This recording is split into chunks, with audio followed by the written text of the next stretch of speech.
difficult choices with the utmost of objectivity. I've said on Sirius XM radio and numerous other media outlets that I believe Coach Belichick to be a first ballot Hall of Famer. My vote confirms that. All right, that's a little bit confusing. He had to read from a script. He wasn't sure of himself. He voted for him. Thanks to everybody. Our stream just went up, so our stream was trying to connect here for a minute. Everybody in there, thanks for waiting. So I don't know. I don't know if he's lying or not. Bill Polian seems to be a guy of character. He's a Hall of Famer. He's a gold jacket. But now as we look at this and we try to figure out what was going on with him, I don't know if he's lying or not. I've interviewed him before. I don't know him well. But he might have been the guy that stirred the pot to get everybody thinking maybe we need to leave Belichick out. So I think it's stupid. I think the Hall of Fame loses a lot of credibility. I do. It's different than Pete Rose. But it's in the category of Pete Rose. Clay, I hate to say it. I mean, Pete Rose is in a different category of this, not getting in the Hall of Fame. He's now dead, and he didn't get in for obviously gambling on baseball, not as a player, which would get him in the Hall of Fame as a manager. But Belichick's not in his Hall of Fame, so it's not a big reach to say that Pete Rose and Bill Belichick have a similar topic going on. The categories of cheating are similar, but are there levels of the fierceness of it? They're significant. Did one cheat more than the other and impact the game? Well, it doesn't matter. Either way, it's something that is put in the onus of a voter to say, all right, I have to take in the whole breadth of this character. Is this person a Hall of Fame worthy person instead of just coach? Yeah, a character of a person really doesn't keep you out of the Hall of Fame. It doesn't. O.J. Simpson's in the Hall of Fame. They didn't take his bust out. Ty Cobb's in the Hall of Fame. There are a lot of people who cheated and got in Hall of Fames in every sport. But they're keeping Bill Belichick out. And I seem to be the only one bringing this up on any radio show. Belichick isn't getting in until August of 2027. It's January of 2026. It's more than a year and a half they're going to make him wait. That sucks. I really think he got screwed over. If you didn't get a chance to call on this week, a lot of Raider fans don't like the Patriots. I'm not telling you to get over it if you're a Raider fan. I mean, it's a Tuck rule. Raiders won the Sugar Bear Hamilton game to go on and win Super Bowl 11. There has been some really good history with the Raiders and the Patriots, but the Raiders aren't in the same division as the Patriots, but there's deep hatred. And that hatred mushroom cloud when Josh McDaniels was the head coach. You would have thought that Josh McDaniels was hunted down in another country and brought back extradition-wise to come to the United States and coach the Raiders. Now he's coaching the Super Bowl. A lot of people have shut up since then. Not that Josh McDaniels didn't deserve to get fired. He wasn't a good head coach. I think he knows that. He's been fired twice. But, the amount of people that gave him crap for being a Patriot. Yeah, look at where Kubiak's been. Kubiak's been with a lot of teams. He grew up in the Broncos locker room with his dad. You Raider fans going to get over that? Or are you going to treat him as a Seahawk? Stop forgetting where people coached and played. We need the best candidate. So now we get to Kubiak, which I think we've handled it really well. I've interviewed a bunch of people over the last week or two. Everybody believes he's the guy. It's his offer to accept or deny. And nobody knows what he's going to do because he's embedded in preparation for the Super Bowl, but he's having his second interview. And someone told me off the record that he doesn't even need a second interview. He's one of the only candidates that you really don't need a second interview with. He had an interview. If you like him, you can hire him. You don't need a second interview. We all think that everybody needs a second interview. No, not him. He doesn't need a second interview. There's nothing that they're going to look at in the second interview that's going to say, no, man, we were thinking you as our number one choice, and now you're out. I would doubt that very much. I think he's going to be fine, but he's going to give the Raiders a second interview that I've been made aware of from inside the building, and good for him. If he nails it and he does a great job, and maybe this interview is going to be even more in-depth with Tom Brady, because when Tom Brady's calling all these Seahawk games, he really can't sit down one-on-one with Kubiak. There are rules, right? As a broadcaster and as a minority owner of the Raiders, I don't know exactly what the rules are, but now Tom Brady can sit down with them and really dive into what his vision is for what the Raiders should look like going forward. And I would assume Clint Kubiak or Davis Webb, who's ever going to sit down in front of Tom Brady, is going to knock it out of the park. Those are the final guys. Those are the last guys available for an interview. And you notice I haven't gone totally nuclear. I'm not sitting here stirring the pot like a lot of people. What happens if we don't get them both? What do we do? Well, most of us, we have a lot of great women who are watching, but most of us are grown-ass men. We'll figure it out. I don't know what the other options are. If both these guys don't want the job, I'd send the private jet to go get Sean McDermott. I can tell you that much. He seems to want to sit out. I'd try to convince him. He's like the best candidate out there left, but it doesn't seem like he's going to be in the coaching cycle. I mean, what a coaching cycle, everybody. Sean McDermott fired. Mike Tomlin kind of fired. They let him resign, but they were ready to fire him. And then you go down to see John Harbaugh, and John Harbaugh took the Giant job, and I think John Harbaugh probably would have wanted the Bills job until he found out that the owner left the reservation, was acting like an idiot. So there's all these coaches. There's two left, Arizona and the Raiders. I think both of those teams are waiting to talk to coordinators from the teams coaching in the Super Bowl. And there's nothing new with that. So if you have anything else you want to add to this, if you have a concern, if you have anything that you think is kind of something you should make me aware of on your candidate, what you like, what you want to do, remember, you can talk Mendoza every day on the show. There's no blockade for me, only on Twitter from a few people. There's no blockade here on Mendoza. I can talk about Mendoza every day. Right? You've got to find a coach who fits well with Mendoza and get him up to speed. And we'll dive into that. 702-365-9200. This week for me, and I really mean this, and I hope someone clips this and throws it out there. This week for me, I've been the leader in the global Raider Nation on coming at Sean Payton. There's no one near me coming after this guy as much as I am for just his arrogance, his disrespect of the Raiders. He's a wise ass. He lost. He's deflecting everything from the loss. The loss was his loss. He lost the game, the coach.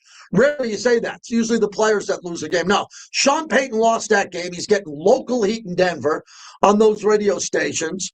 And then Payton screwed up even more. He disclosed Bo Nix's injury past. You don't talk about it, one of your players' injuries. That's for the doctors and the trainers to talk about, and you defer to them if you're the coach.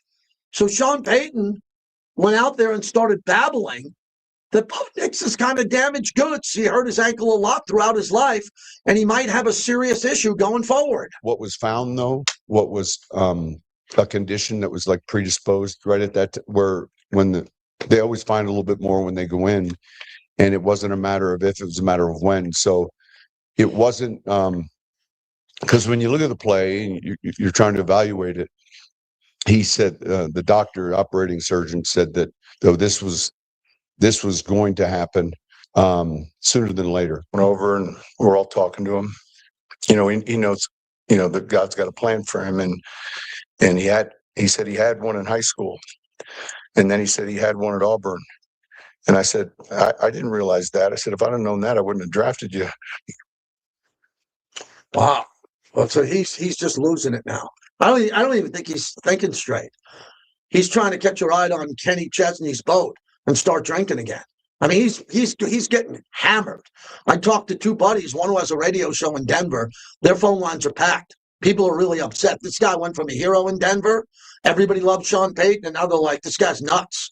What's going on with him? So Bo Nix found out that his coach disclosed his injury past. So Bo Nix went on sports talk radio in Denver and had this to say. Nothing predisposed, nothing that was there originally that might have gotten confused. Didn't have any predisposed issues. Man, my ankles were feeling really good. I don't think he really should share how many surgeries I've had in the past, to be honest with you, but because I don't, he doesn't really even know that. I mean, what do you expect from a Broncos coach? Right? What do you expect? But this is big. So Bo Nix went after his coach and said, It's not his place to talk about my health and my past injuries. I think Sean Payton has the right to give everybody an update on him breaking his ankle, but not talking about his injuries that he had in high school and college. Because now when Max Crosby goes hunting Bo Nix next year, twice a year, Clay, he can go at that ankle. Not that Max is going to try to hurt anybody, but guys, all of a sudden, one guy goes high, one guy goes low. The whole league knows that Bo Nix might have a degenerate ankle that's had several surgeries. And we know of certain quarterbacks that were injury, free, and then a broken leg or an ankle injury came in. And when guys are rolling around on the bottom of a pile or when you're in the pocket, that affects their game. And that definitely now has put a bullseye on you. It puts a bullseye on him for sure. Absolutely puts a bullseye on Bo Nix.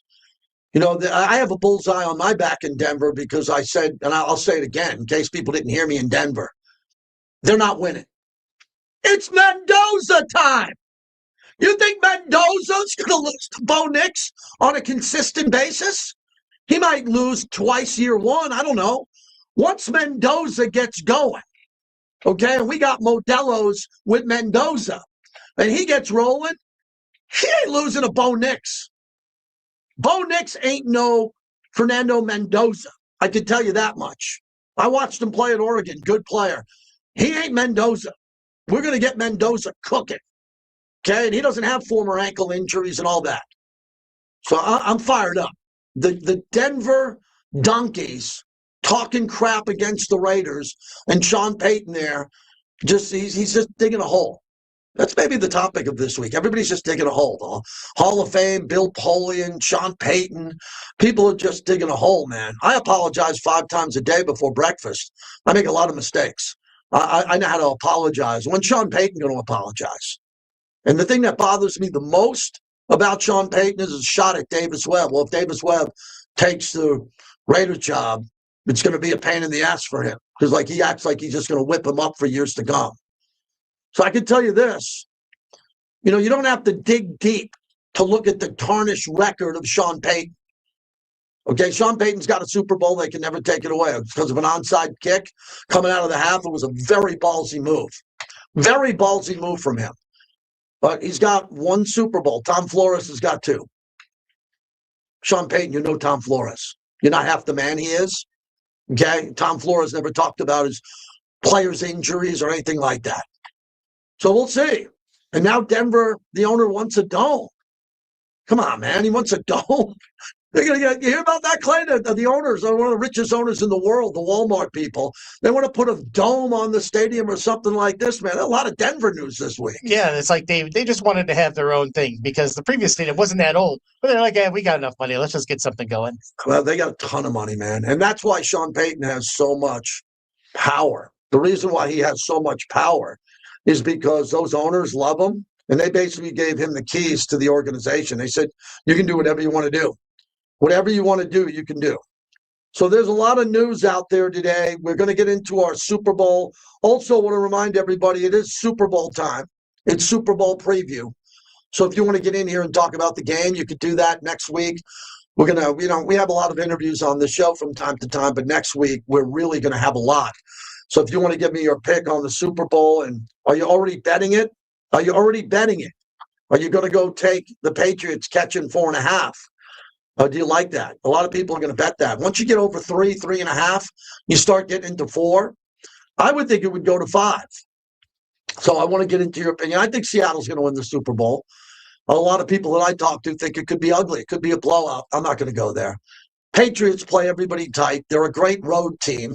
Undefeated on the road. This is a road game.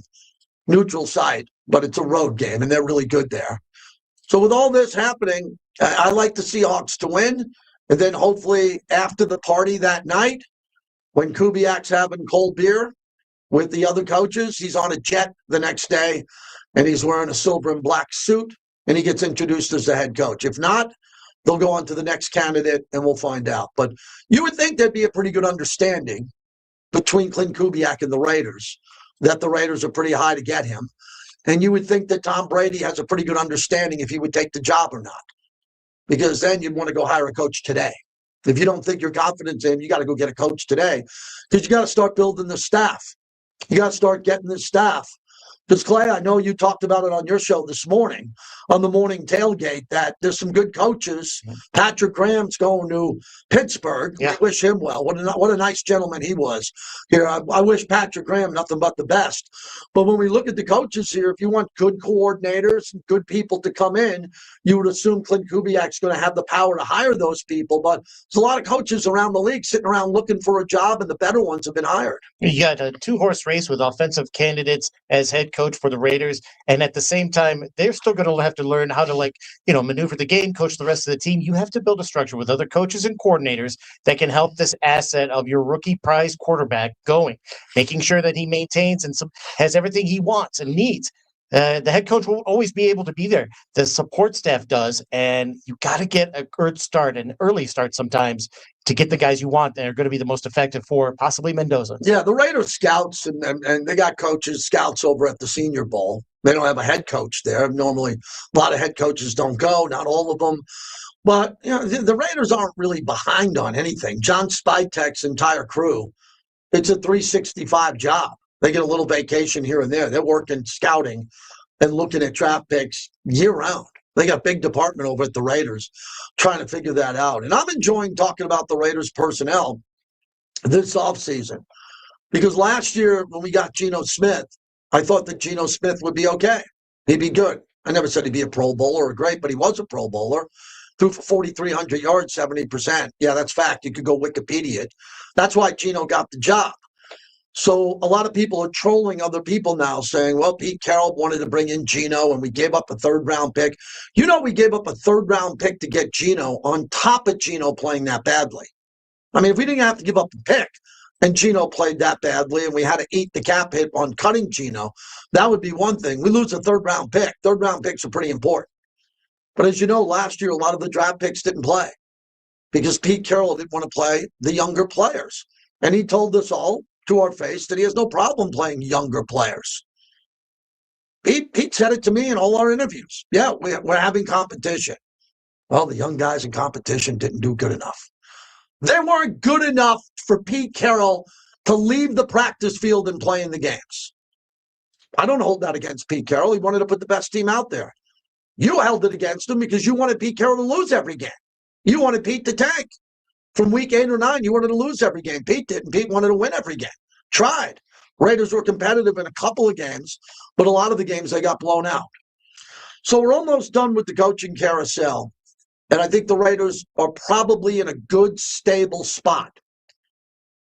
But we've said that before.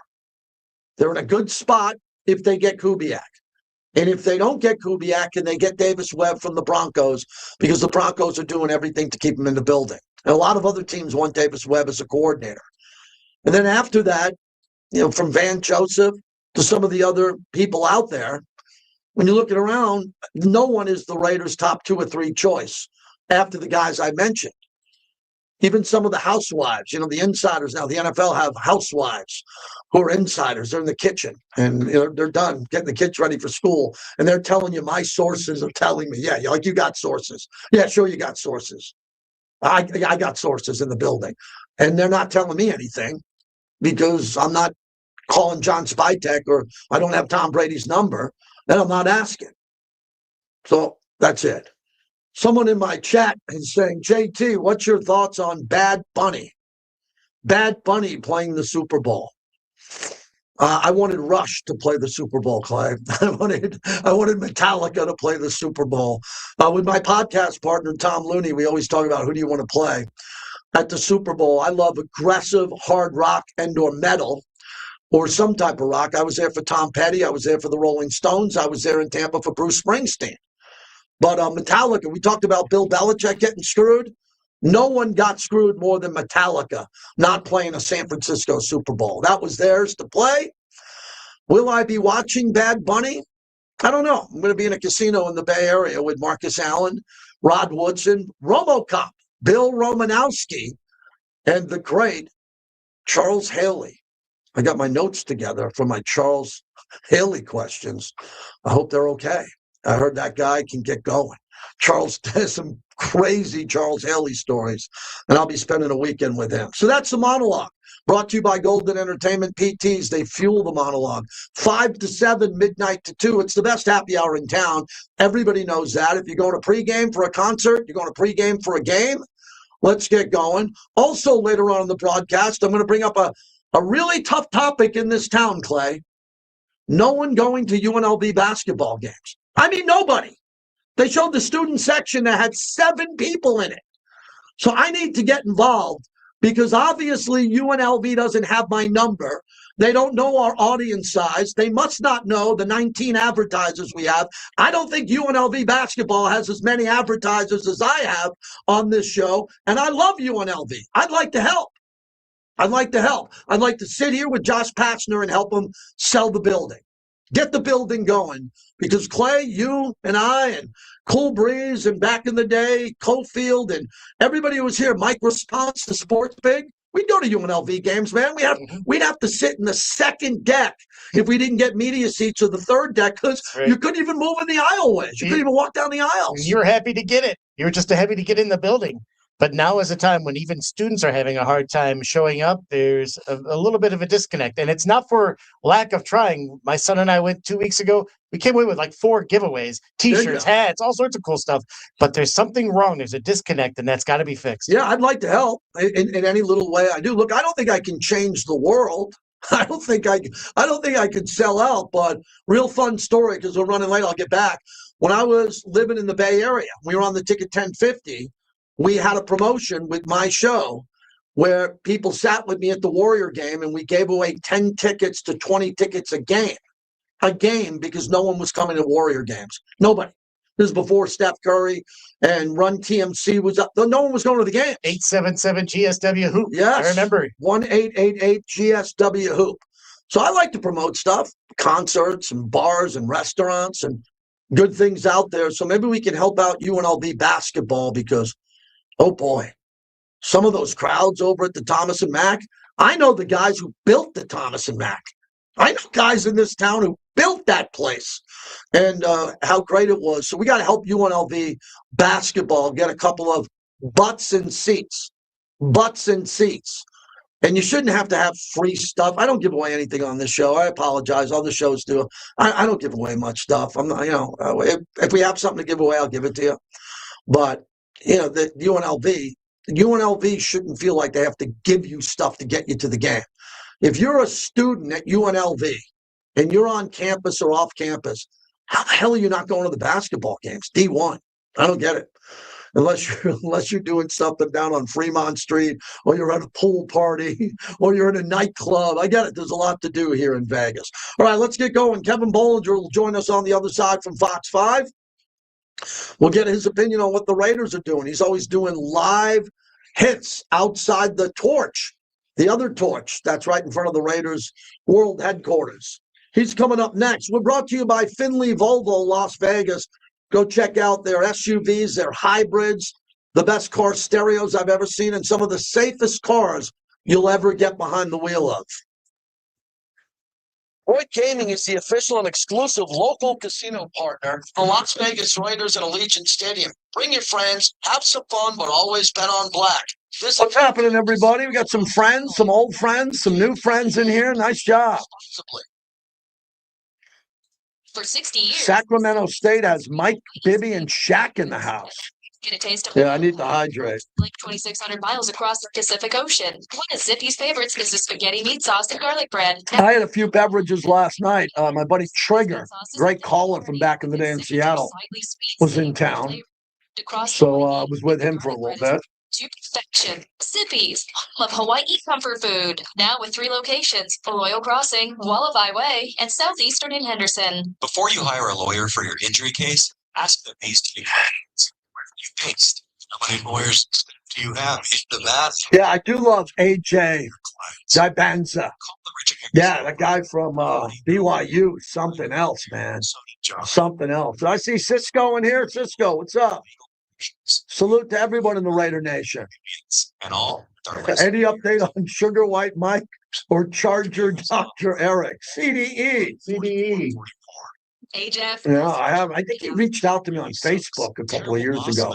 Evil Ant, Jersey Dre, Butchie from the Cape. Butch from the Cape. I still think pound for pound, the greatest caller of all time was Butch from the Cape. If you know, you know. He's a great caller from Boston. New career making clean money. The morning show in Boston was so upset with me because I let into it doing overnights that Butch would call right before they went on, and he wouldn't call him. IBM was great. The International Black Man, one of the all-time greats. Raider Mort, who passed away. Man, I can't believe Raider Mort's not with us anymore, man. God. We've got you with affordable payments and easy approvals. Picture yourself behind the wheel, windows down, music up, on the road to a mountain. Oh, everybody, now that you're getting used to YouTube, if everybody can hit subscribe, please, and share. I think the way we get to our next milestone with this YouTube channel is you sharing the page with other people and saying, hey, man, can you do me a favor and subscribe for this channel for free? I'd appreciate that. Sign. Plus, we're 4. to grow with a company that values Share this to the friends. Yes. serving Las Vegas. All right, Kevin Bones is ready. Les Olson IT, your business better. Les Olson IT. With the cold weather here, Simplify Heating Coolers can keep you warm mid-season. They deliver complete solutions for heating systems, specializing in diagnosing issues and restoring performance from routine maintenance. Bakersfield. I think Bakersfield is having a Tom Flores watch party. Thank you, Rob, for loving the stream. Appreciate it. SimplifyHeating.com for full details. Simplify Heating and Cooling, service with honor. Big news coming from the black hole this summer. I think I know what you're talking about, Cisco. I was talking with Mark Jones yesterday. In your seat now at NR. Hello says it's Rudin, the mystery candidate. I don't know who the mystery candidate is. It's on the strip. There's a huge video wall. I know. Microsoft down 12%, but I'm happy about Meta. We follow the stock market and look at the former Facebook. Look at Meta today. Wow. I can buy a pizza and some wings today from what I made off of Meta. That feels good.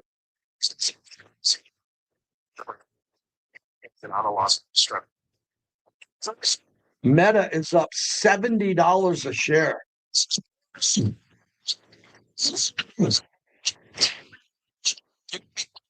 I'm not looking hungover today. I'm just tired, man. I worked 2 shows, 3 nights this week, and all of that, man. I'm fresh.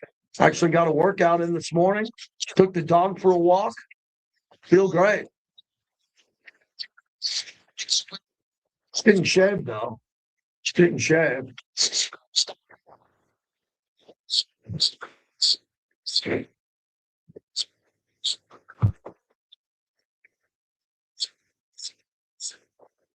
Sunday, February 8th, complete coverage of the big game is on Westwood One. Hi, everybody. I'm Scott Graham. Join Kevin Harlan, Kurt Warner, Laura Oakman, Gene Steratore, Ryan Harris, and me for all the action. If it's Super Bowl 60, it's on Westwood One. On Raider Nation Radio, 920 AM, and also on ESPN Radio, 1100. Yeah, the advice for buying stocks the first time is fund your 401k and to the max and open up a Roth IRA. Put money into a Roth IRA. To 2 a.m. And then pick a stock or a company you like. He knows,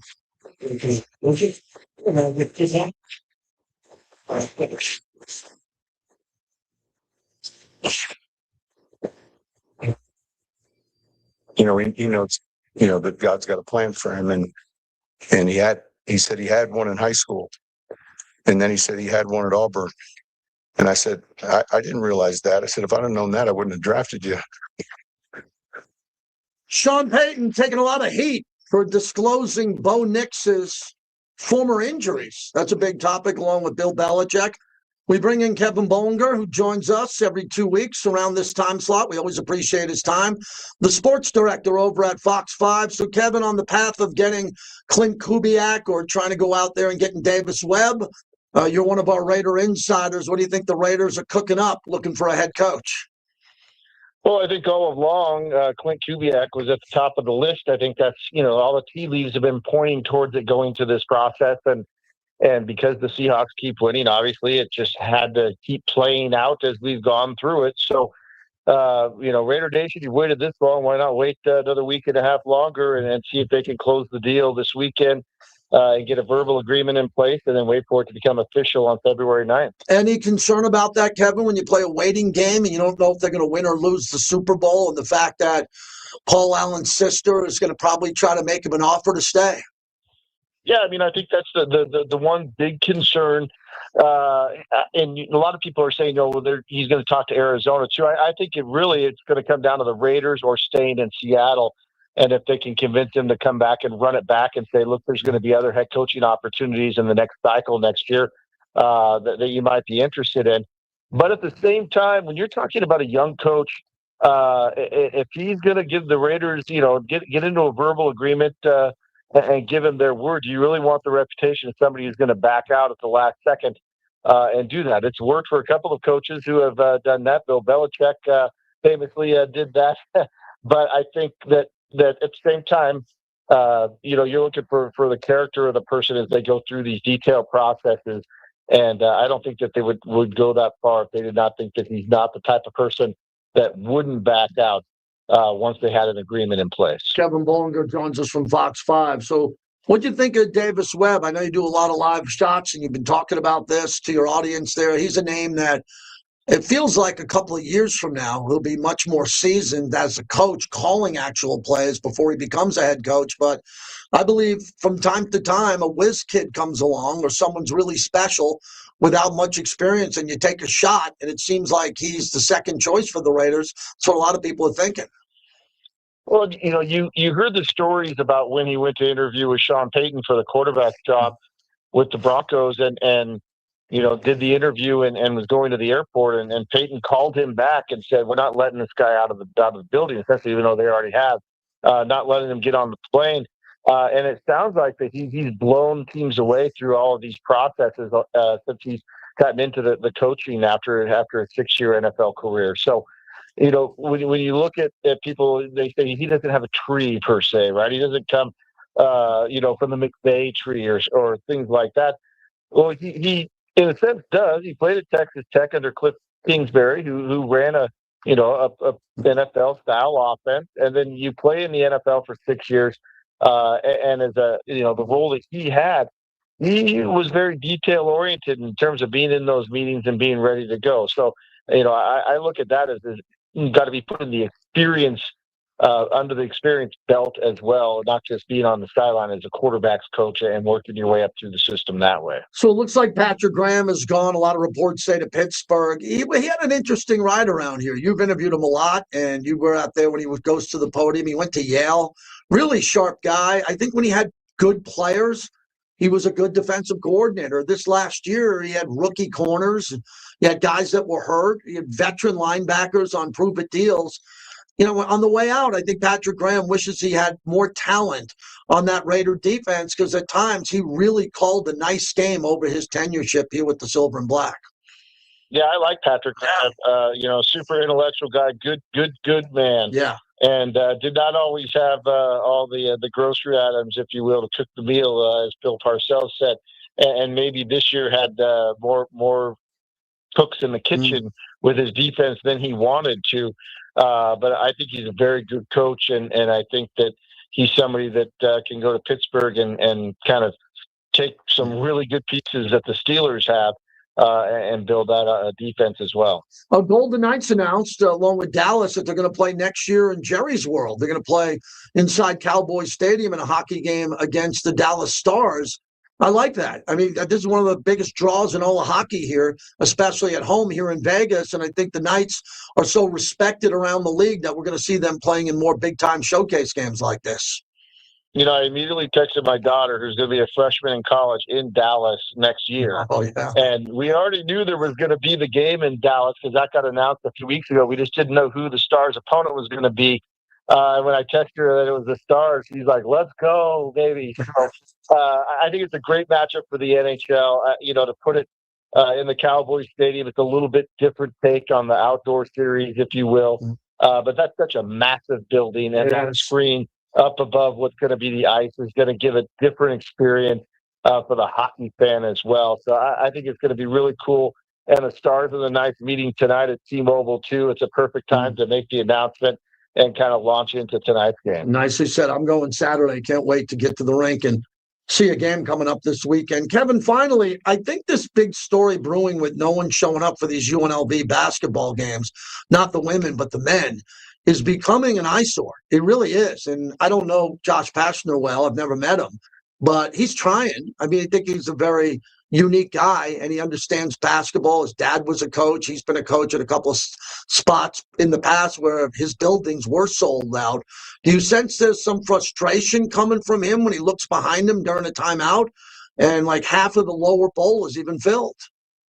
Yeah, I was at the game on Tuesday night against New Mexico, and you know, he talked in a newspaper article about needing to get the fans there, and you know, I was talking with some fans that had been here a while about those New Mexico games back in the day, the San Diego State game that was last Saturday at home. Those were 18,500. I mean, it was filled to the rim at Thomas and Mack. But if they want to get back to that, well, let's be honest, they need to win consistently. It's people are not going to come out there at 8:00 on a Tuesday night for a team that's been inconsistent. And so if he can build a team that wins, I think that people will show up. But it's a lot different time in this town. The discretionary income for the sports fan is being spread to a lot of different places in this city, and it's not just UNLV basketball. And so they've got to fight a little harder to try and make the fans want to be in that building and want to spend their money rather than go to another event that month with their family. Yeah, you and I definitely been sharing that. That's a big topic about the income that sports fans have in this town. Raider tickets are expensive. Golden Knight tickets are expensive. But what everybody seems to forget on this topic, but not you and a few others, is we spend a lot of money living in Vegas for other entertainment. When people say, well, you know, your dollar only goes so far in Vegas for sports. No. We have Bruno Mars in a residency. We have the Wizard of Oz. We have every band in the world coming through here. And a lot of people got to budget their money to go there. And then you go out to the Strip for dinner once a month or twice a month, a couple of times a month. If you got people in town, that's buying a ticket to a sporting event. So it's not cheap. No question. And when you have, you know, places like the Sphere to go watch a concert at, even if you're not necessarily a fan of a band that's doing a residency there or the genre of music, it's the Sphere is the experience where you want to go see what that particular band is doing. And you go and you spend the few $100s that it takes. So there is competition. This is a town unlike any other in the world that really, you know, you have to fight and claw to provide a good product for people to spend their hard-earned money on. Thank you, Kevin. Good to talk to you. So what you're kind of like doing what I'm doing. You're waiting around to see the white smoke come out and when there's a coach, and it could be the day after the Super Bowl or 2 days after the Super Bowl. How are you charting this course? Because it's going to be a big day for you and Fox 5, a proud partner of the Raiders. You know, and I think it's one of those things where we've seen in the past, you know, Kyle Shanahan's a good example. Everybody knew he was going to the 49ers the year that the Falcons were in the Super Bowl when he was the OC there. Hopefully it's going to get out to where the Raiders are going to, you know, everybody's going to know in Raider Nation that they've got their guy. They just have to wait for it to become official on February 9th. So, you know, we've got a good game plan ready to go. And you know, if they go to Davis Webb instead, we're ready to go with that as well. And we'll wait for when they decide to do the introductory news conference. It'll be fascinating to hear not only from the new head coach, but also from John Spytek about the process and how they went about their business in terms of figuring out who the best person for the job was. You got it. Have a good weekend, Kevin. Always appreciate you. All right. Thanks, JT. Kevin Bollinger from Fox 5, sports director, and he'll be right there front and center at the Raider press conference when they announce the head coach. And, you know, John Spytek, when we find out, I mean, it's not going to be a mystery. If it's Clint Kubiak, everybody's going to know the process. He was the guy all along. He was choice number one. You had to wait till after the Super Bowl to make the formal offer, and he gets the job. That'll be very easy to connect the dots. If it's not Clint Kubiak and it's someone else, then that press conference is going to get good. Because a lot of people are going to say, what happened? Why didn't you get this guy or that guy? What happened? Last year, everybody was excited about Pete Carroll. So I was in the building. We were upstairs. Pete Carroll's downstairs. We got a chance to talk to him. Eric Allen and I interviewed him first, and he came into our podcast studio. I've never seen a smile like that from someone. Pete Carroll was like ready to roll. Seeing Eric Allen for the first time back, and we were really optimistic that they got the right guy with Pete Carroll. Really wanted that gentleman to do well. And he started off winning his first game in New England against the Patriots, and it all went downhill. A lot of reasons it went downhill. And that's why it's so important to get this coach and for it to be a top hire, someone we really want, and then to get Mendoza to go out and get Fernando. If you can do that, then I think Raider Nation is just going to be celebrating and having fun and enjoying everything. 702-365-9200. When we come back, we'll take a couple of phone calls, and then Chris Myers from the NFL on Fox somewhere past the top of the hour. He's going to join us. Then Ken Thompson from SportsX Radio on the tribute to Tom Flores. If you can hear my voice, and I know you can, there is a bar in the city where you live or close to that's having a Tom Flores party on Saturday. We need everyone in the Raider Nation to step up and help out. It's unnecessary. I'm going to go.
Water heater There we go. installations. Thank you. Thanks for reminding me.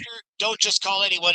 Call the boss. Boss Plumbing at HVAC.com. Sign up today for a new William Hill Nevada mobile sports account, and you can earn up to a $250 bonus bet after placing your first qualifying wager. The William Hill Nevada mobile sports app allows you to bet on the go from any iPhone, iPad, or Android device from anywhere in Nevada. Sign up today and you will never miss another bet. With the largest wagering menu, the mobile sports app features same-game parlays, early cash out, and live in-play wagering on all major sports. For more information, official rules, and to see participating sign-up locations, visit williamhill.us. Must be 21. Gambling problem? Call 1-800-GAMBLER. Welcome back to the JT the Brick Show, brought to you by Modelo Especial, the new #1 beer in the U.S.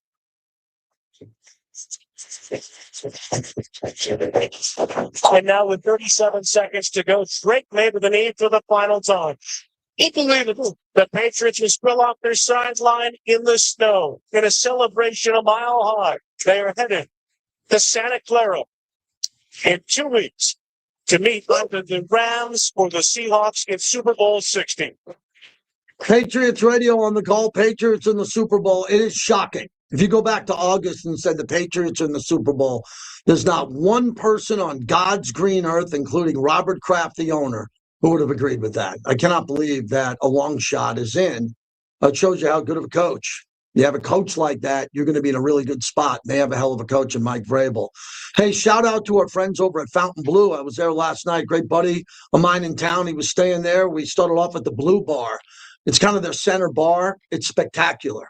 It's like you're sitting under this giant chandelier and just gorgeous. It's one of the nicest bars in Vegas. And then we went to Dom's Prime, which is a great steakhouse there. We didn't eat there, but we sat at the bar there for a little bit too. Outstanding. So when you go to Fountain Blue, we talk about the Hall of Excellence and what they're able to do there on the second floor. We sent a bunch of people there over the weekend who loved it. But on top of that, the restaurants, I don't think there's a hotel property in town that has that many great restaurants. So if you're coming from out of town and you're looking to step up your game and go have a culinary experience, you can have like 17 of them over at Fountain Blue. Just tremendous, beautiful property. It's great to be there and great to call them a partner here on Raider Nation Radio. Papa Meach in Colorado, good to hear from you. Hey, thank you, JT. I think the odds in the beginning of the season for the Patriots were something like 80-1, and I think for the Seahawks was 60-1. So, yeah, it's an interesting situation. The 3 real quick points, and the first point is that as far as Sean Payton goes, when he was open for a coaching position and there was some minor talk about him coming to the Raiders, I didn't want that at all. I certainly voiced that loud and clear on Clay's show, and there's just something about that guy I just have never liked, and he, you got to give him credit. He took the first season 5 wins, second season 10 wins in a playoff, that third season, what they did this year. But there's been something about that guy, and I think when you give somebody that much power, as we did Gruden, it just never works. Second quick point is that as far as the coaching goes, I think the situation is going to be that he's going to come in, Kubiak, and they're going to spend a lot of time not deciding whether they want him, but trying to convince him and closing the deal. That's what I think that interview is all about. And my last point, if you can indulge me just for a second, I don't call a lot and promote our podcast, but this week I have to. We just published it today. Our 1-hour unedited interview with Q Myers. It's nice. Where it's great. And Q's a great guy. And of course, we've done quarterback Clay. You can re-listen to that too. And maybe if our lucky stars get lucky someday, we'll have you, the great JT the Brick. I would love to. I love your show, JT, and keep it going, man. Thanks, Papa Mitch. Great talker, and I love that about you. Appreciate it. And everyone download the podcast, Q's the guest. I'm sure it's a great hour conversation. Fantastic there. Always like promoting what our teammates are doing and what our audience is doing, so we greatly appreciate that. Coming up next, Chris Myers from the NFL on Fox, one of the newsmen that we have on the show. We'll get into the Belichick conversation. What happened to Bill Belichick? How could you do this to Bill Belichick? How? Chris Myers had one of the greatest interviews ever with Belichick when he lost to the Giants and the helmet catch. Chris Myers was with Bill Belichick in the tunnel. What an uncomfortable interview, not because of Chris, because of Belichick. And a preview of the Super Bowl and the championship game recap. From birthdays to business meetings, or just because, Gray's Craze makes every moment delicious. Heartful charcuterie boards made fresh. Visit Let's turn grayscraze.com. this off for 1 second.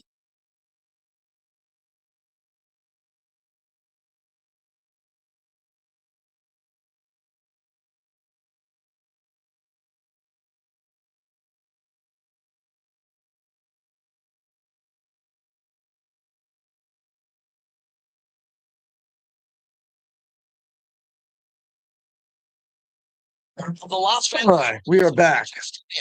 Friends, have some fun, but always bet on black. Visit their 10 casinos. All right, everybody, how we doing today? Let's get in the chat. As my son say, Dad, you got to get in the chat, man. The chat's popping.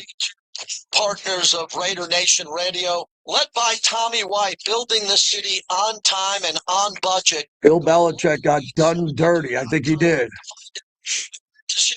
Career paths, all the public work zones, and the schedules that are happening here in our valley. I'm proud to be associated with the H72, proud partners of my show and Raider Nation Radio. It's a long way to the top if you want to rock and roll. Our family has spent over 3 decades fighting and pursuing justice for the injured. It's a long family heritage that we proudly carry on. From our father to our family to the expert legal team at the Castroverde, we founded this firm for you. We're the Castroverde Brothers, and we have your back. BrothersWin.com.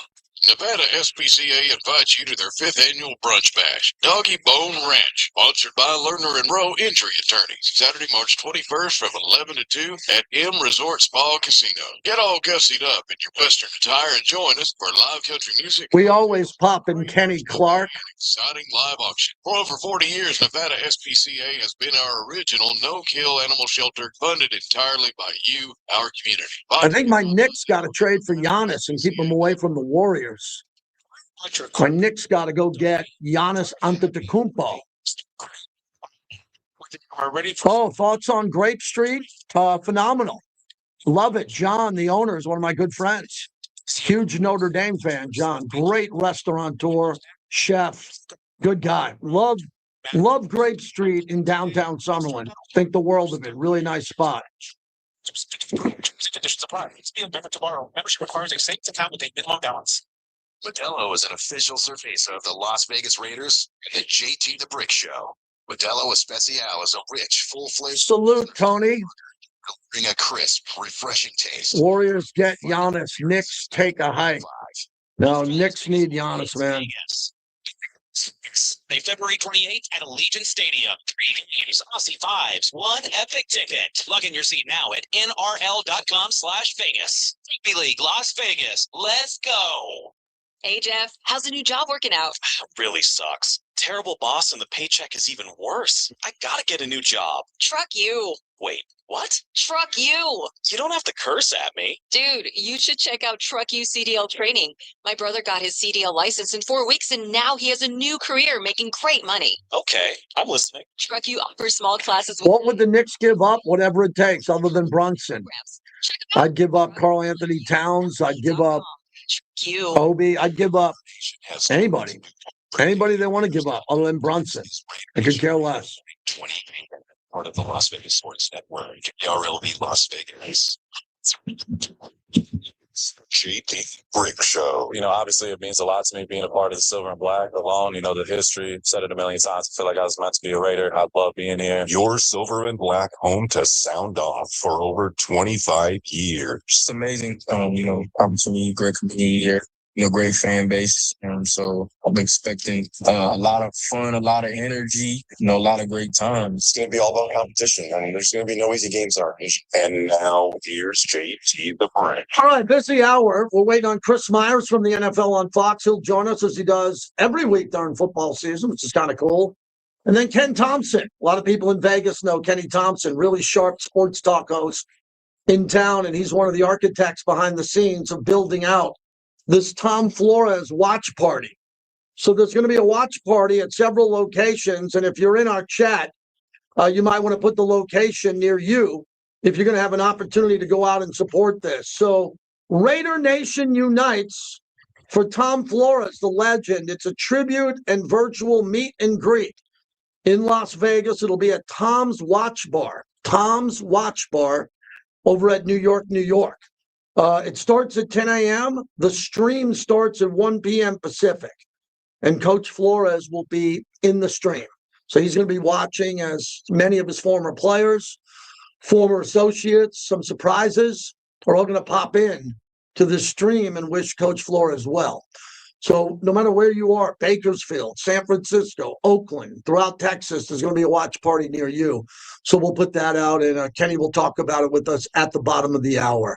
No news today on the Raiders' hunt to get a head coach. It seems like it's going to be Kubiak from Seattle if they can convince him to come. It's not a guarantee. It's not a done deal.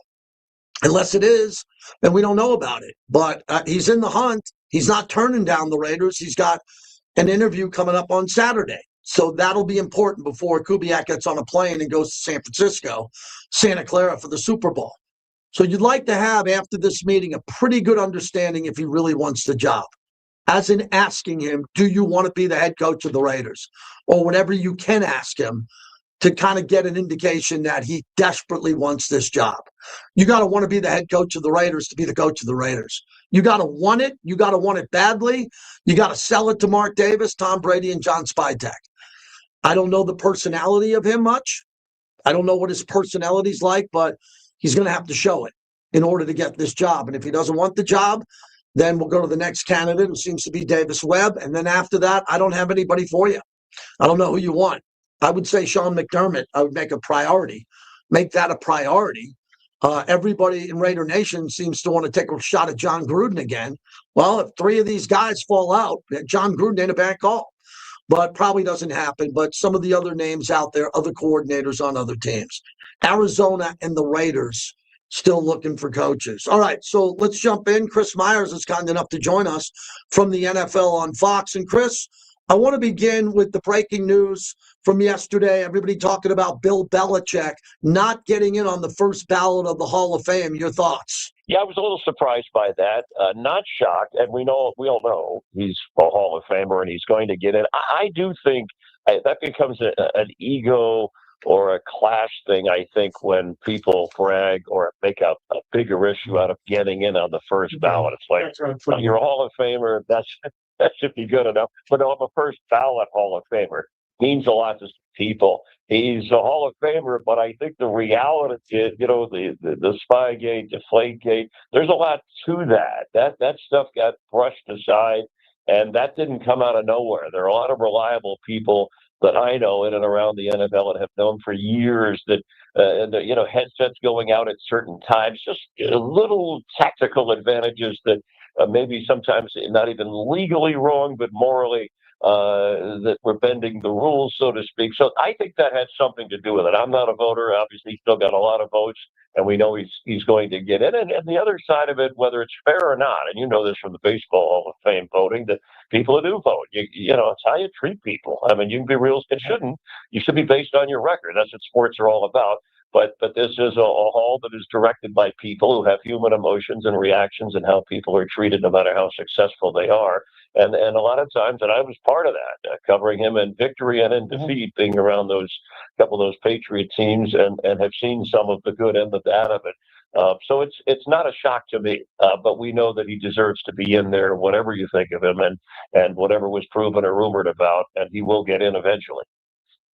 Well, I think it's important on this because you conducted one of the biggest interviews I could ever remember with Bill Belichick after a Super Bowl loss, and how difficult it was for you and him and to do that interview. And I think it's a proud interview in your career, how you handled that and how you were able to get him right after a Super Bowl loss. But I don't want to see politics get involved. When you're a lock and a guarantee, and I think it hits the Patriots organization more than once, especially with Robert Kraft, too.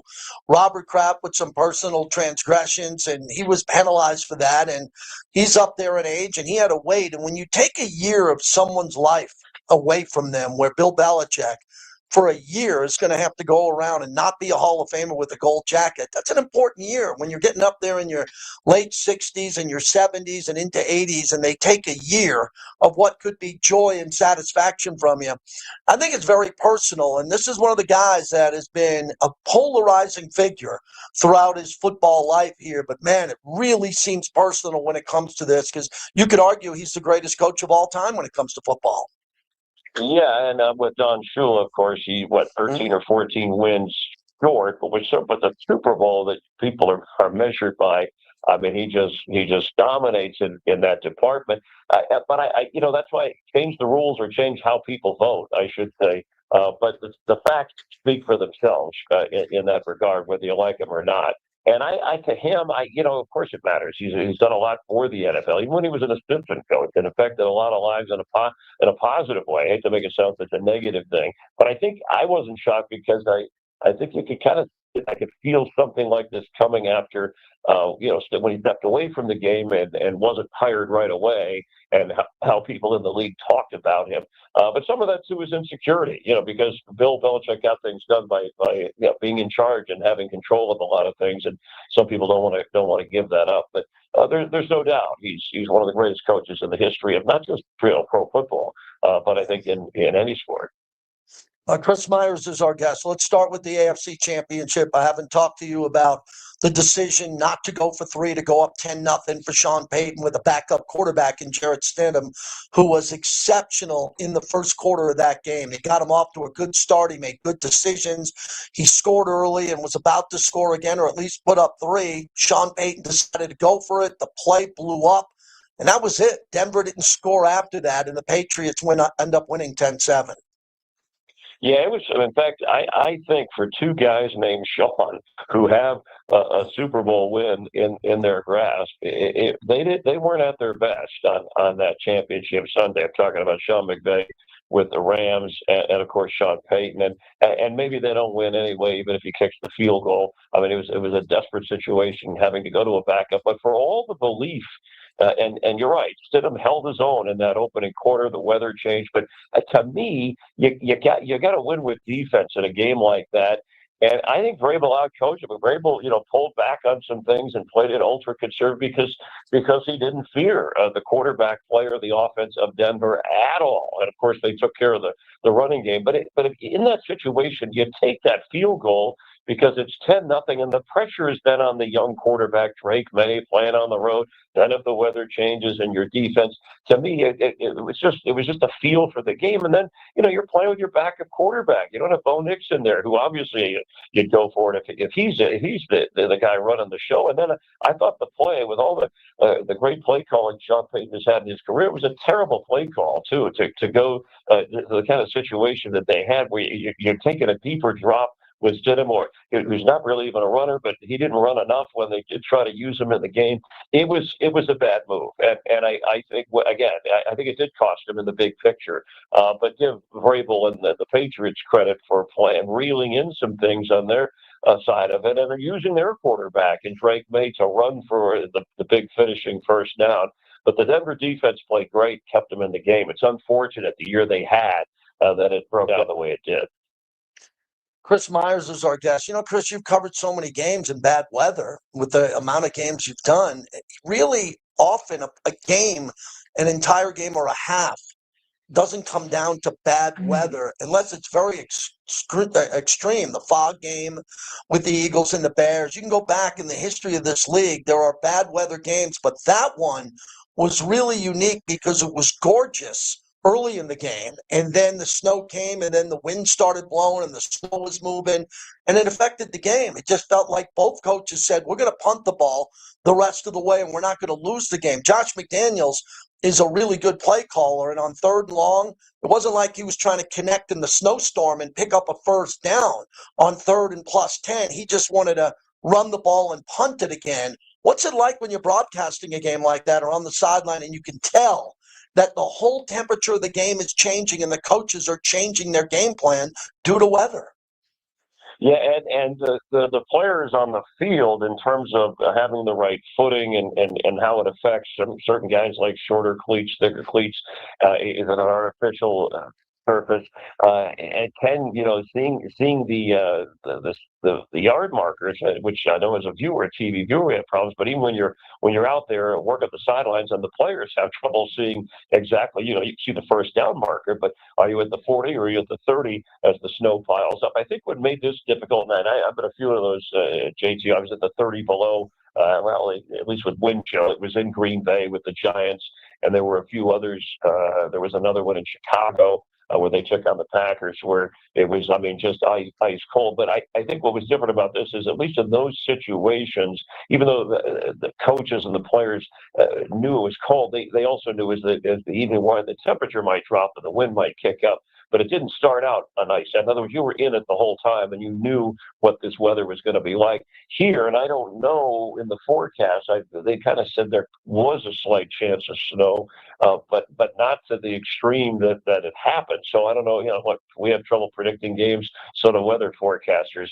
But maybe that threw off both sides, and that's where I think the Patriots. I always thought, wow, they're playing it too conservative. But I think they did it for two reasons. One was the weather, and then the other side of it was that they thought their defense didn't fear that Jarrett Stidham and that the Broncos could get near the end zone, and it's really for the Denver defense. That's the other part of this. The ridiculous attempt in the fumble and officiating was botched on that too, but it was ultimately the right call that cost New England a touchdown. But what was Stidham doing there? You got to play smarter in a situation like that, especially after you got your team out in front. So yeah, it's a great dynamic with the weather, and the weather is part of the story. And everybody, always hear coaches, it doesn't bother me. We all play it. No, but it affects different people in different ways, and how you use your hands and your footing. There's some of the things we just went over. But the dynamic here, as you pointed out, started one way, changed dramatically. I don't know that anybody expected that extreme change, and certainly New England responded to it better.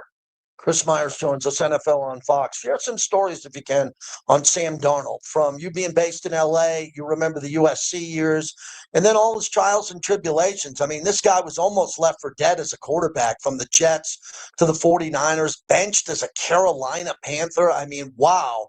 And now the first USC quarterback ever to start a game in the Super Bowl. It's truly a journey, a great success story for him, with one more game to go as the favorite in the Super Bowl.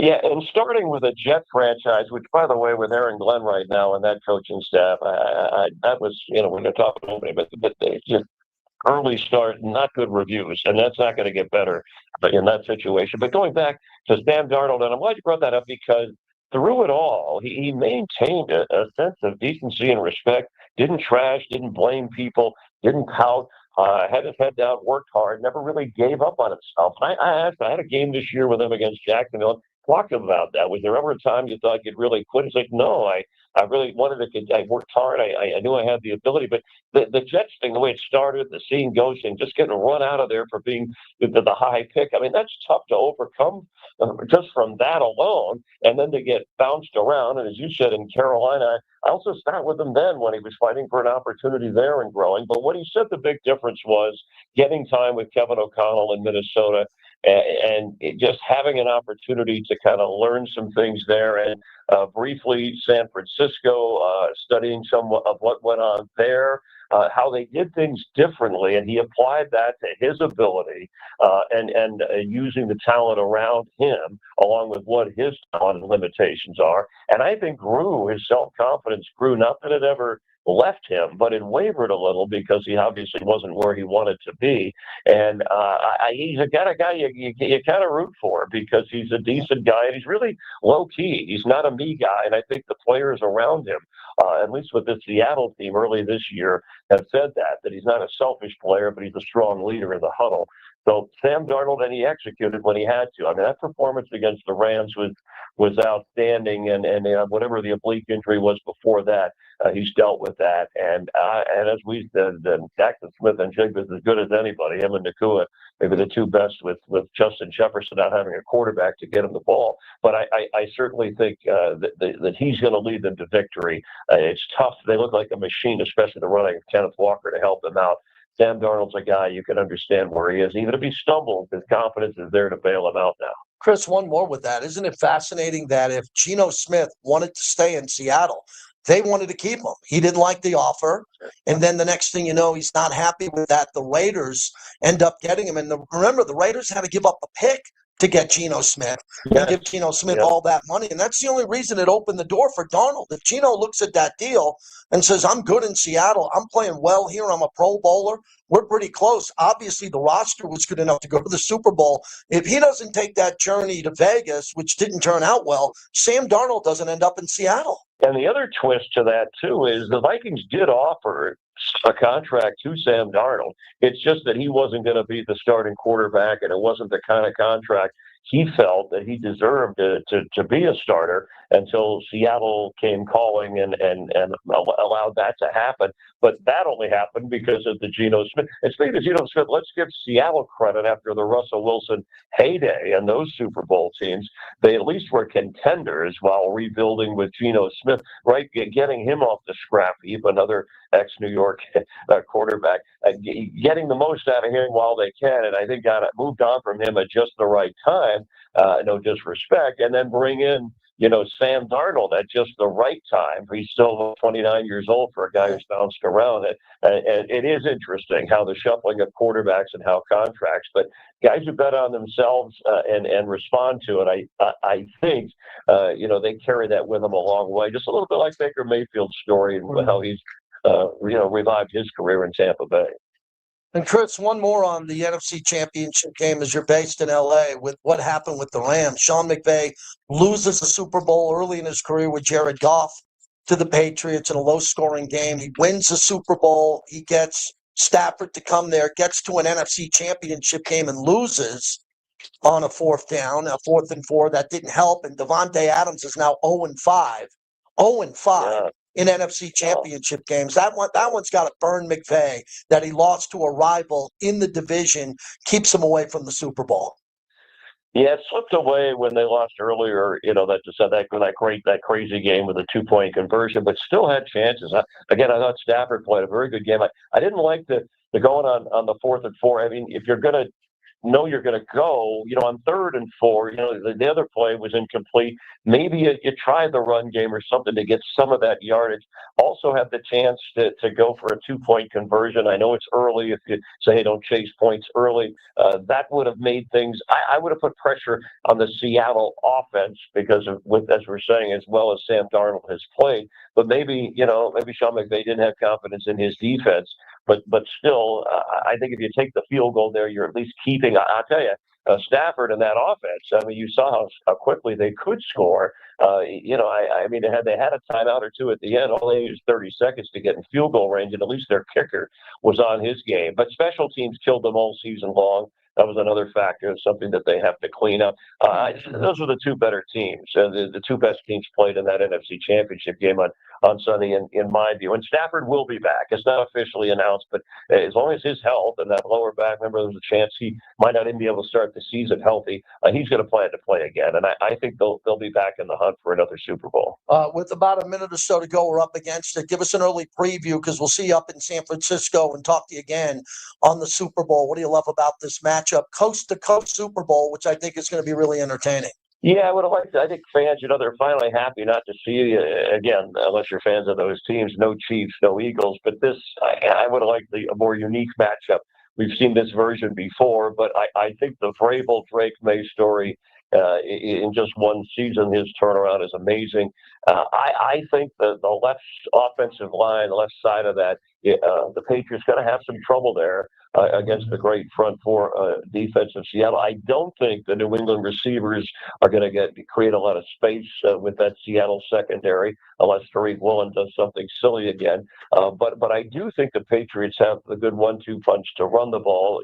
Charbonnet missing, there is some impact on wear and tear. The rest will help Walker. I think Kenneth Walker certainly has really put a charge into. They're using him so well.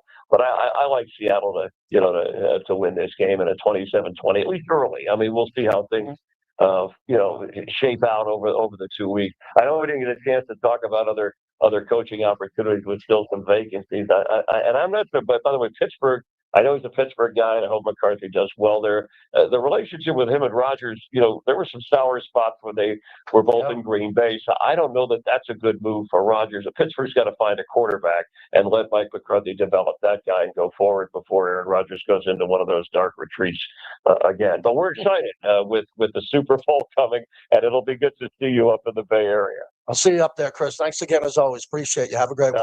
All right. Take care. Thanks, Chris. Chris Myers, good to have him on, and we'll see him up there in the Bay Area. We're booking all our guests in advance to come on. Today we booked Robert Gallery, who I've always loved. Robert Gallery, former offensive lineman for the Raiders. He did not have a great career in the pros. He had a Hall of Fame college career, but he's a Hall of Famer in life. One of the coolest guys. Really good guy, and deeply involved in a lot of good causes. And we're going to have Sean Merriman on, Jeff Garcia, confirmation from Emmitt Smith. Joe Montana joins me almost every year. Stephen A. Smith will probably pop on with me. Chris Myers again. It's all going to be coming to you live from Radio Row in San Francisco. Brought to you by Grimaldi's, the best pizza I've ever had. 4 locations here in the Valley.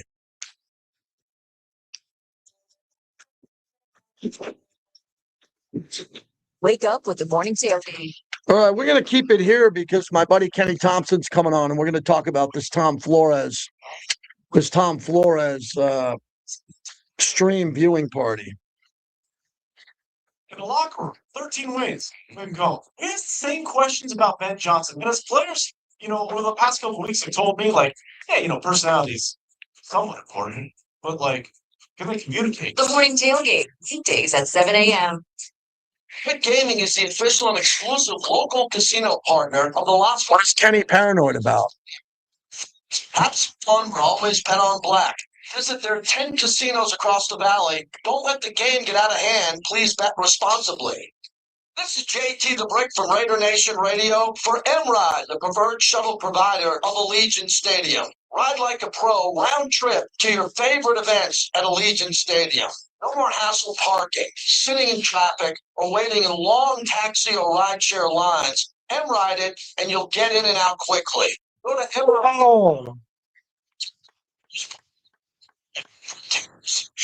That's M-Ride.com, promo code BRICK. I don't think Kubiak has anything against the Raiders.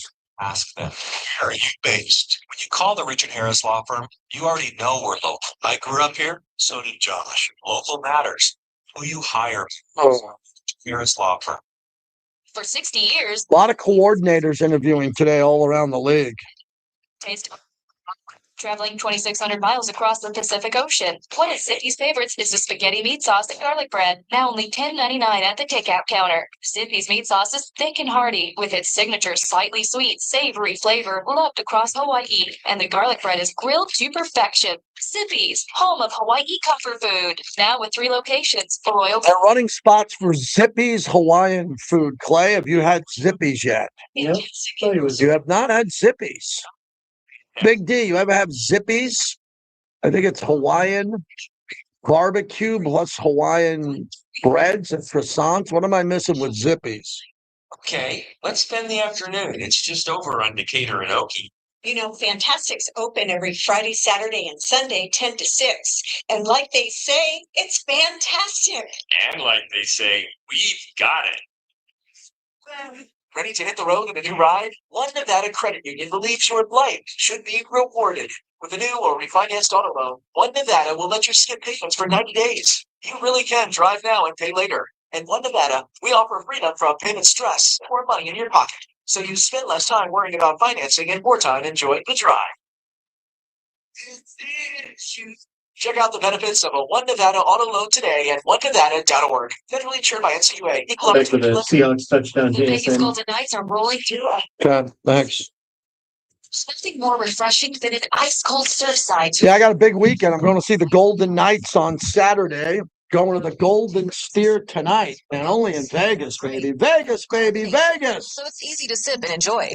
It's not self-serve. Never It's heard of it. Surfside, Zippy's, huh? official partner of the Vegas Golden Knights. Sold Yeah, equally I in bars, talked to Robert restaurants, and Gallery about stores near living in you. Lake Tahoe. Must be Snow 21. Raider. Please He's drink got a responsibly. big cabin up there, right? Big When it's time cabin. for a new AC and heating unit, don't just call anyone. Call the boss. Maybe you have some plumbing projects around the house. Well, you need to call the boss. Boss Plumbing and HVAC is family owned and operated, serving Southern Nevada since 2015. There are no surprise costs or hourly rates. Get a totally free estimate with upfront pricing, from AC repairs to leaky pipes, from water heater installations to tuning up your AC and heater. Don't just call anyone. Call the boss. Boss Plumbing and HVAC.com. Patty Davidson here from BetMoneyHoney.com. Have you ever felt like the odd man out at a friend's house watching the game? After years in the sports betting industry, I can teach you the rules of different sporting events so you can now be part of that crowd. Right, Kenny will be calling in. Understanding of the game. Plus, I can teach you how to place a bet on a game, which will completely change your perspective because you too can be a winner. Join me at BetMoneyHoney.com. That's BetMoneyHoney.com. Zip Zap Auto has expanded into one of the largest auto repair shops in the valley. 23 bays, over 12,000 square feet. Zip Zap is your one-stop shop, offering 24-hour smog tests, oil changes, detailing, bodywork, engine and transmission rebuilding. And Zip Zap provides free towing and diagnostics with qualifying repairs. No appointment necessary. Zip Zap Auto, open 24 hours a day at Cheyenne and North Franklin Drive, and online at zipzapauto.com. Australia's biggest sport, it's Vegas. Rugby League Las Vegas, Saturday, February 28th at Allegiant Stadium. 3 games, Aussie vibes, 1 epic ticket. Plug in your seat now at nrl.com/Vegas. Rugby League Las Vegas. Let's go. Plumbers, HVAC techs, contractors, and DIYers. McFadden Industrial Hardware has the tools, parts, and supplies to power your next project. Open early and stocked with everything you need. Stop by South Decatur near Russell. McFadden Industrial Hardware. Fast, easy, and built for the pros. It's the Stadium Series on Sports USA, and it's all hands on deck as the Boston Bruins and Tampa Bay Lightning take over Raymond James Stadium. The Bees with McAvoy and Pasternak are looking to plunder a win on enemy soil, but Kucherov, Point, and the Lightning are ready to defend the Bay. Fire the cannons. It's the Battle of the Atlantic, Tampa Bay and Boston, February 1st on your home for the Stanley Cup playoffs and the Stanley Cup, Sports USA. Sunday the 1st at 3 o'clock on 12:30, The Game. Welcome back to the JT the Brick Show, brought to you by M Resort Spa and Casino, the official hotel of the Las Vegas Raiders.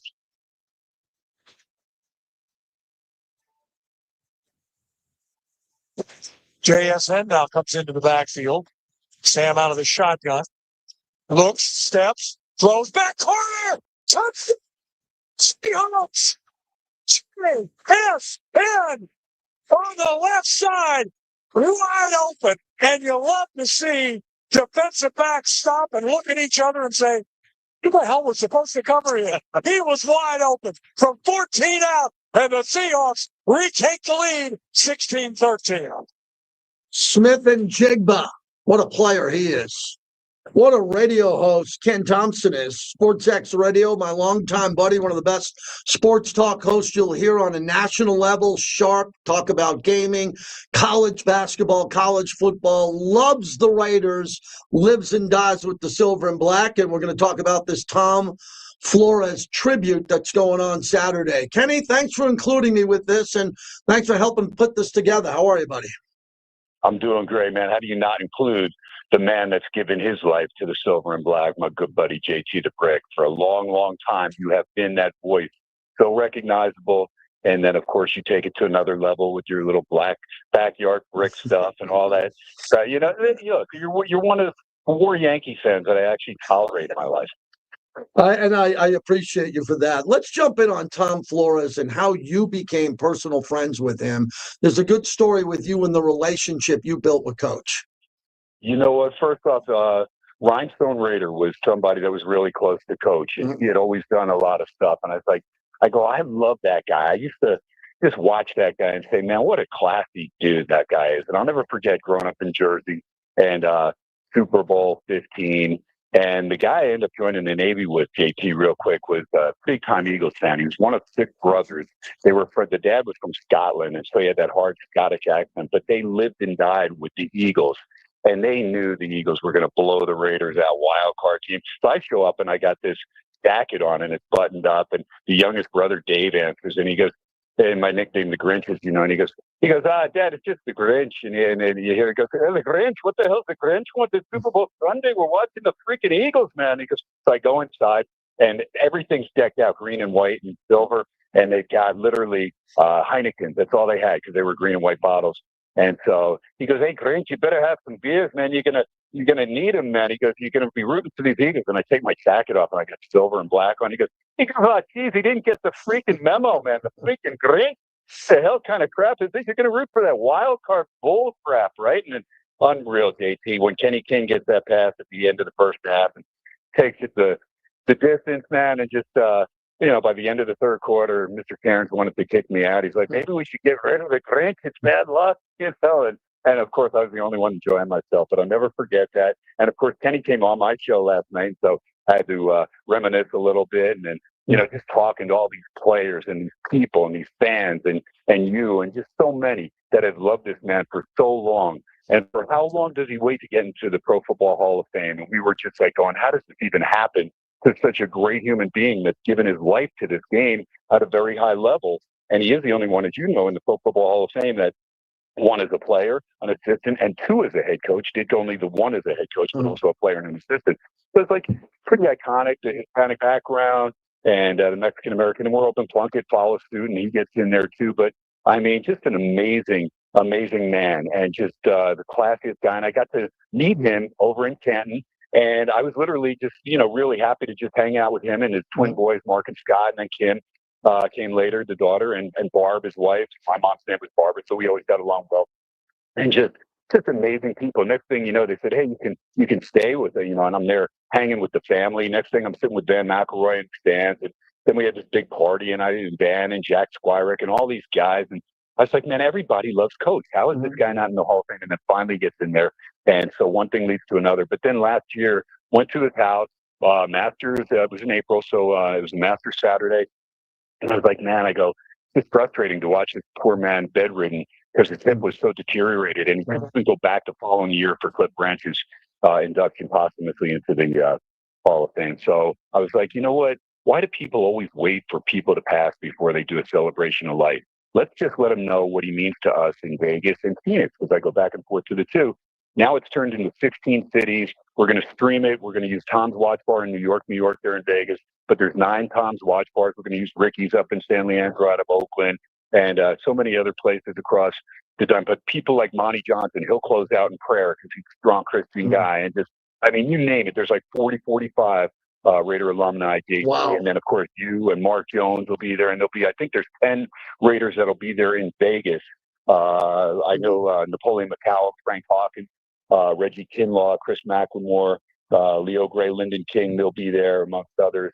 But just knowing that you're going to be there and you didn't even hesitate. You're just like, what time? Where do I need to be? Let me know. And you and Mark Jones, awesome, man. So thank you so much. Yeah, Ken Thompson's our guest. We're doing a tribute watch party stream for Tom Flores Saturday throughout the global Raider Nation. So we all know Tom Flores' story, so we don't have to revisit it. We know what he did as a quarterback, what he did as a coach, just his legacy. But I think of him also, too, as a broadcaster. When I started with the Raiders in 98, he was in the booth.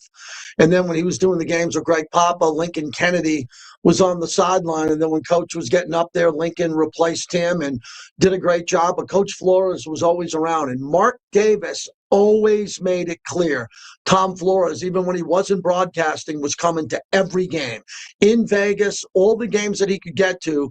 And his connection to the Davis family, we just lost Carol Davis. Mrs. Davis passed away.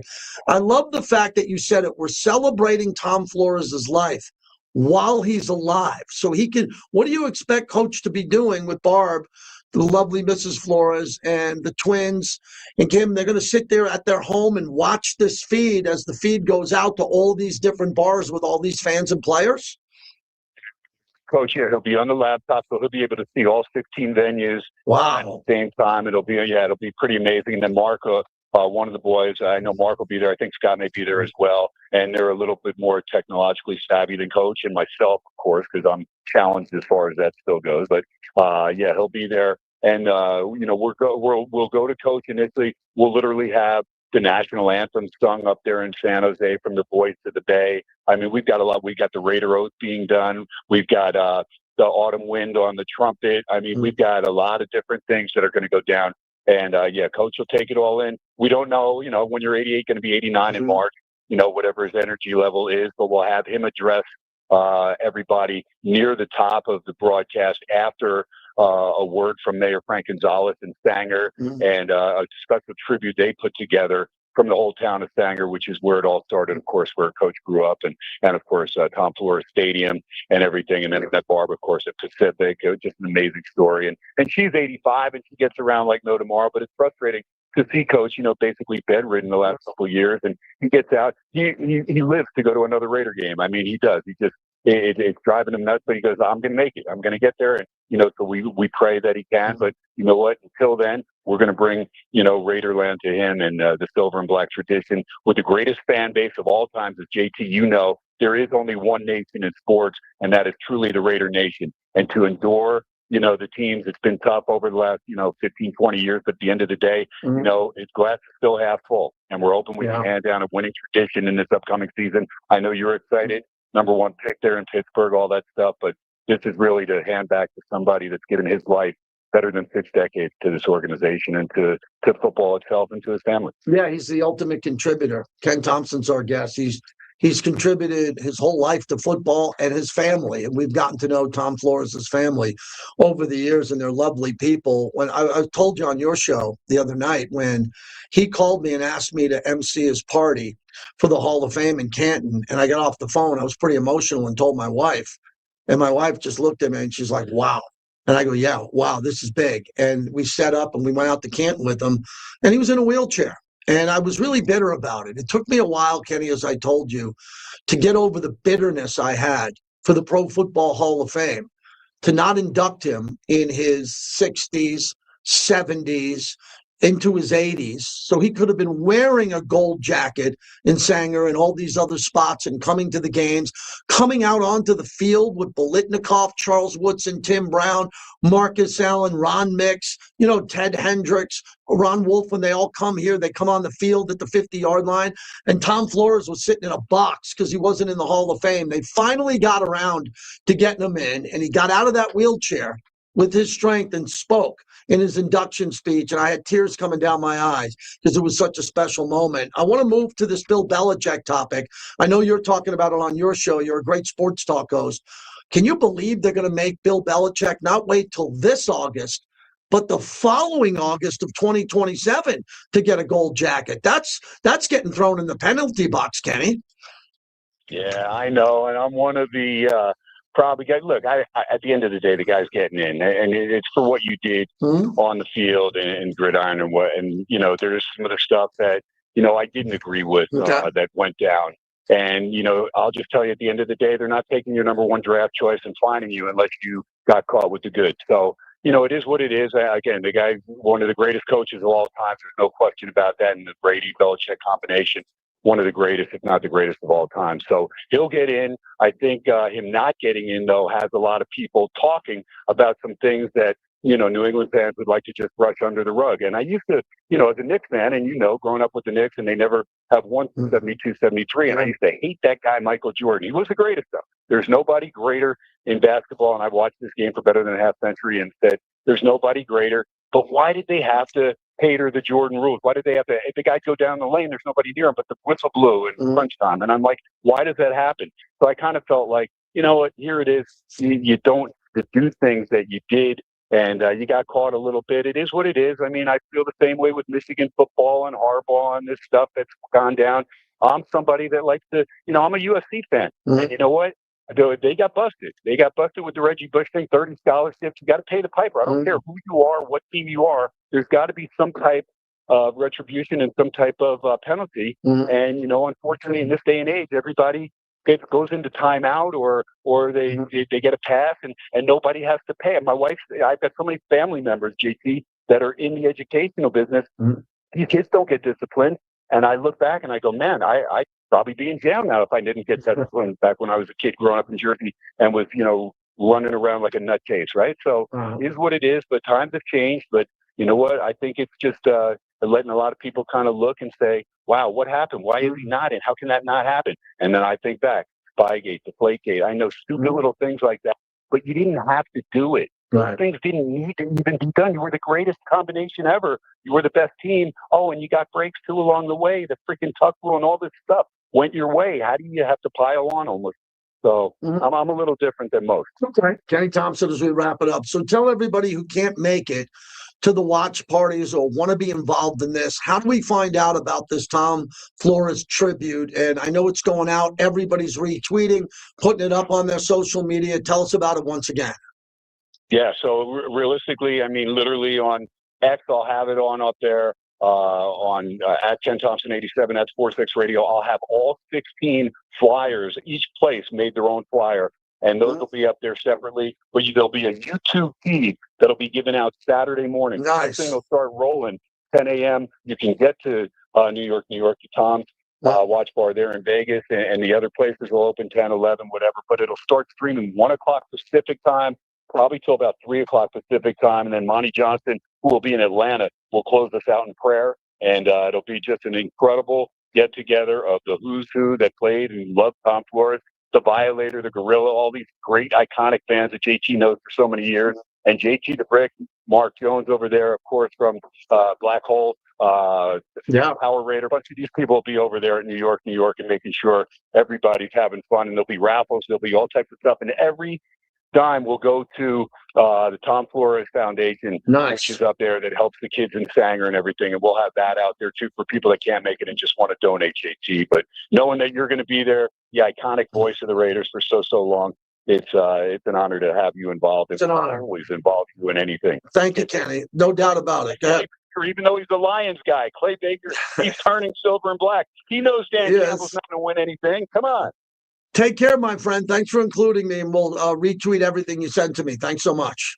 You're the best, Brick. Thanks, buddy. Ken Thompson, Sports X Radio. So he, along with some others, and the Flores family put together a live stream watch party for Tom Flores so he can experience the Raider Nation, because he hasn't been able to travel, obviously, come to games, and everybody misses him. So what an idea this is, Clay. Isn't this a great idea? And I haven't been to New York in a while, other than a great steakhouse they have there, Gallagher's. I've been there a few times. Fabulous steakhouse at Gallagher's. But it's nice. This is a really good idea, and I like the theory. Celebrate the life of the gentleman while he's still with us. Yeah, and this is going to be, you can see all these things that are set up, from the Raider Oath, the trumpet, the anthem.